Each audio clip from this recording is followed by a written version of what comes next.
I just got in off the water and I'm catching them on a jerkbait. So this is a great question. Perfect timing. Question is from Sean Streier.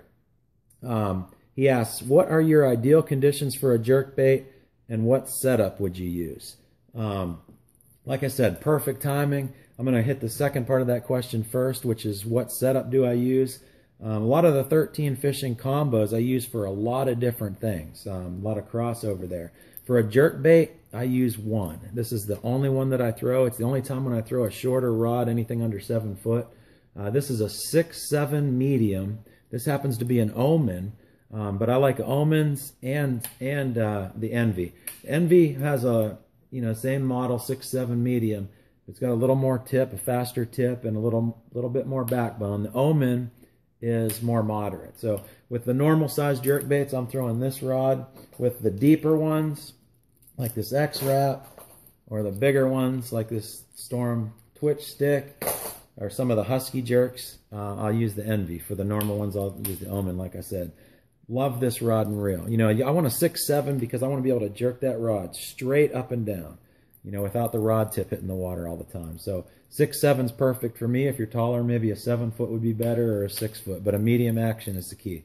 Reels, you need a good quality reel. A lot of times you're throwing into the wind and it's a hard bait to cast into the wind. Well, the X-Wrap's not, but most jerk baits are. So you want a good quality reel. Concept A, Concept C like this one, Concept E, or maybe your wife bought you a KP for Christmas or your birthday. You deserve it. Any of the reels, just a good quality reel. But 7.3 to 1 gear ratio is important to me. I want to be able to pick up the slack. A lot of times where I live, we're fishing for smallmouth and they tend to jump and run right at you. And, I just use a 7.3 to 1 for everything. So that's what I like. As far as my ideal conditions, that's a loaded question. I really like the, the pre-spawn. Water temperature starts to get into 50s, even colder than that. But, that range, pre-spawn, that's when you catch the biggest fish of the year on a jerkbait. I really like throwing it then. I like, a lot of times it's bad weather. I tend to fish it when it's windy and rainy and nasty. That's when you get a lot of really good bites. But I also like to fish it when it's dead flat calm. It's neat to feel those bites, when you're fishing it real slow at that time of the year and pausing it and you get to see that line twitch, on those big spotted bass or whatever. So spring, before the spawn, and then again cold weather in the fall. I just got in from fishing, catching them, like I said, today on a jerkbait, and there's leaves in my boat. It's a great time to fish. It's the same thing. These jerkbaits really imitate a bait fish better than anything else in the water.